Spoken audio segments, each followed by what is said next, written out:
Let's mic आज का अखबार। नमस्कार, लेट्स माइक में आपका स्वागत है। आज का अखबार के साथ मैं राखी जैन।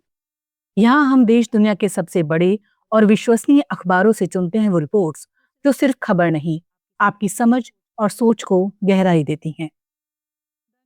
द गार्जियन में प्रकाशित संपादकीय Guardian view on Sir Jim Radcliffe, Britain does not need political lecture from a billionaire tax exile. इसमें ब्रिटेन के उद्योगपति और सर जिम रेडक्लिफ पर तीखा हमला किया गया है। संपादकीय का साफ संदेश है कि जो व्यक्ति खुद टैक्स बचाने के लिए मोनाको जैसे टैक्स हेवन में बस गया हो, उसे ब्रिटेन के प्रवासियों पर राजनीतिक ज्ञान देने का नैतिक अधिकार नहीं है। संपादकीय के अनुसार सर जिम ने एक इंटरव्यू में कहा कि ब्रिटेन का उपनिवेशीकरण हो रहा है। गार्जियन उसे तथ्यहीन, भड़काऊ और सामाजिक विभाजन को बढ़ावा देने वाला बयान मानता है। अखबार याद दिलाता है कि 2020 में ब्रिटेन में प्रवासियों ने करीब 20 अरब पाउंड का टैक्स योगदान दिया, जबकि उसी साल सर जिम ने अपनी संपत्ति मोनाको ले जाकर अरबों पाउंड टैक्स बचाया। ऐसे में उनका बयान दोहरा मापदंड दिखाता है। लेख ये भी रेखांकित करता है कि मैनचेस्टर यूनाइटेड जैसे वैश्विक क्लब के सहमालिक होने के नाते उनके शब्दों का असर ज्यादा होता है। क्लब के मौजूदा अफ्रीकी खिलाड़ियों और मुस्लिम प्रशंसकों के बीच असहजता पैदा होना स्वाभाविक है। ये वही क्लब है जिसकी पहचान अंतर्राष्ट्रीय विविधता और वैश्विक प्रशंसक आधार से जुड़ी रही है। संपादकीय ब्रिटेन की मौजूदा राजनीतिक हवा की ओर भी इशारा करता है, जहां नाइजल फरेज और उनकी पार्टी रिफॉर्म यूके जैसी ताकतें आवर्जन विरोधी भाषा को मुख्य धारा में ला रही हैं।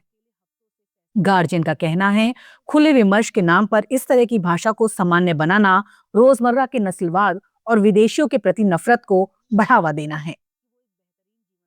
लेख में एंडी बुरहाम के बयान का हवाला देते हुए कहा गया है कि मैनचेस्टर का इतिहास एकजुटता और विविधता का रहा है। ऐसे में एक बड़े उद्योगपति का इस तरह का बयान शहर की मूल भावना के खिलाफ है। सरल शब्दों में कहें तो यह संपादकीय बताना चाहता है कि आर्थिक रूप से विशेषाधिकार प्राप्त और टैक्स से बचने वाले अरबपतियों को समाज को बांटने वाली भाषा नहीं बोलनी चाहिए। प्रवास पर बहस हो सकती है, लेकिन उसे तथ्यों और संवेदनशीलता के साथ होना चाहिए, न कि डर और विभाजन फैलाने वाले शब्दों के सहारे।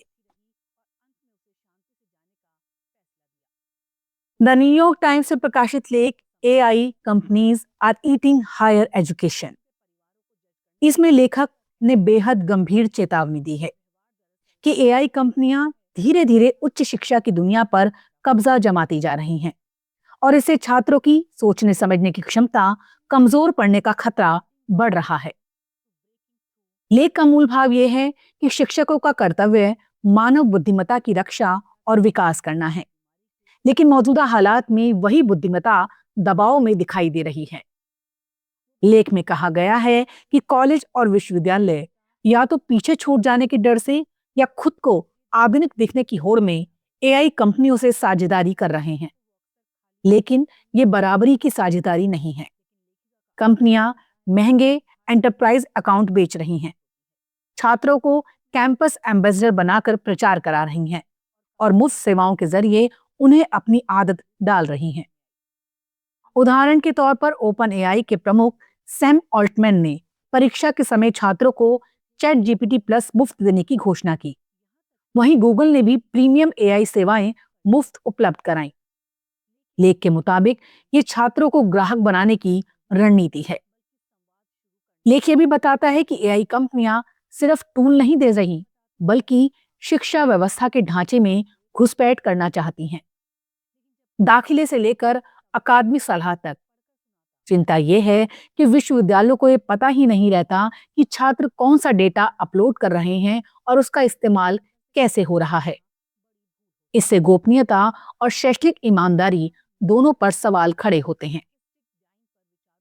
लेख में एक उदाहरण दिया गया है कि एक छात्र ने AI की मदद से नौकरी इंटरव्यू में धोखा देने वाला टूल बनाया और उसे निवेशकों से करोड़ों डॉलर की फंडिंग मिल गई।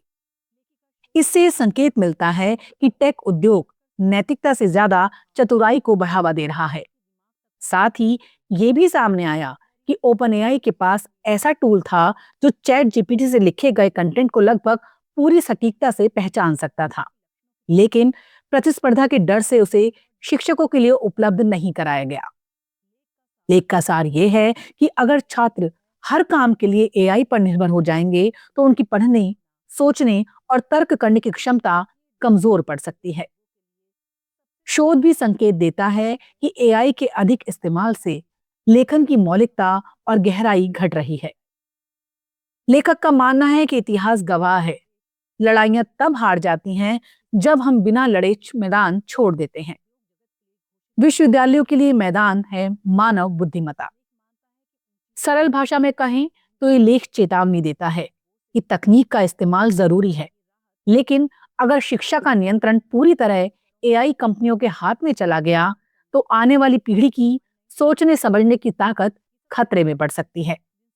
इसलिए विश्वविद्यालयों को सजग रहकर मानव बुद्धिमत्ता की रक्षा करनी होगी, वरना भविष्य की लड़ाई और कठिन हो जाएगी। अल जजीरा में प्रकाशित लेख Africa must boycott the 2026 world cup. इसमें लेखक ने अपील की है कि अफ्रीकी देशों को 2026 फुटबॉल विश्व कप का बहिष्कार करना चाहिए। लेख का तर्क है, जिस तरह 1976 में अफ्रीकी देशों ने रंगभेद वाले दक्षिण अफ्रीका को अलग थलग करने के लिए ओलंपिक का बहिष्कार किया था, उसी तरह अब अमेरिका के इजराइल को समर्थन देने के विरोध में 2026 विश्व कप से दूरी बनानी चाहिए। लेख में कहा गया है कि 2026 का FIFA world cup America, Canada और मेक्सिको में आयोजित होना है। लेखक का आरोप है कि अमेरिका इजराइल को सैन्य और कूटनीतिक समर्थन देकर गजा में हो रही तबाही का भागीदार है। लेख के मुताबिक गजा में हजारों लोगों की मौत, बड़े पैमाने पर विस्थापन और बुनियादी ढांचे की तबाही हुई है। ऐसे में खेलों का भव्य आयोजन नैतिक सवाल खड़े करता है। लेख 1976 के मॉन्ट्रियल ओलंपिक्स का उदाहरण देता है, जब न्यूजीलैंड की रग्बी टीम के रंगभेदी दक्षिण अफ्रीका के दौरे के विरोध में 22 अफ्रीकी देशों ने ओलंपिक से हटने का फैसला किया था। उस कदम ने वैश्विक स्तर पर रंगभेद विरोधी आंदोलन को मजबूती दी। लेखक का कहना है कि वही नैतिक साहस आज फिर दिखाने की जरूरत है। लेख में यह भी कहा गया है कि अगर मोरक्को, सेनेगल, घाना, दक्षिण अफ्रीका जैसे देश मिलकर बहिष्कार करें और अफ्रीकी संघ समर्थन दें तो टूर्नामेंट की वैश्विक समावेशिता की छवि को झटका लगेगा और दुनिया का ध्यान गजा की स्थिति पर जाएगा। सरल शब्दों में लेख का संदेश यह है कि खेल सिर्फ खेल नहीं होते, वो राजनीतिक संदेश भी देते हैं। अगर अफ्रीकी टीमें सामान्य रूप से भाग लेती हैं तो यह अमेरिका की नीतियों को अप्रत्यक्ष समर्थन जैसा लगेगा। इसलिए लेखक के मुताबिक नैतिक दबाव बनाने और फिलिस्तीनियों के साथ एकजुटता दिखाने के लिए अफ्रीका को 2026 विश्व कप का बहिष्कार करना चाहिए। आज का अखबार में फिलहाल इतना ही। देखते रहिए, सुनते रहिए लेट्स माइक। नमस्कार। आप सुन रहे थे let's make more than radio. Follow कीजिए हमें हमारे सोशल मीडिया प्लेटफॉर्म्स पर। It's time for news. It's time for more than radio. Presenting the first radio news app, Let's Mic. Let's Mic, a news-based app on your phone where you get to watch and listen news, talk shows, interviews, radio show podcasts. On Let's Mic, you get all relevant information of TV, print, radio, podcast, and digital. Let's Mic talks about every segment of life.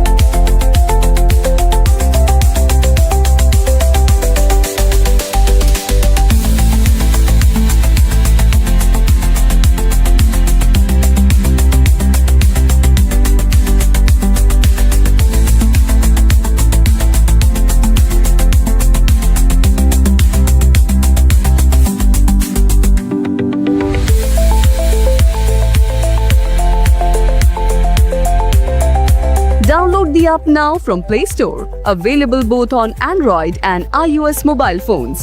Follow us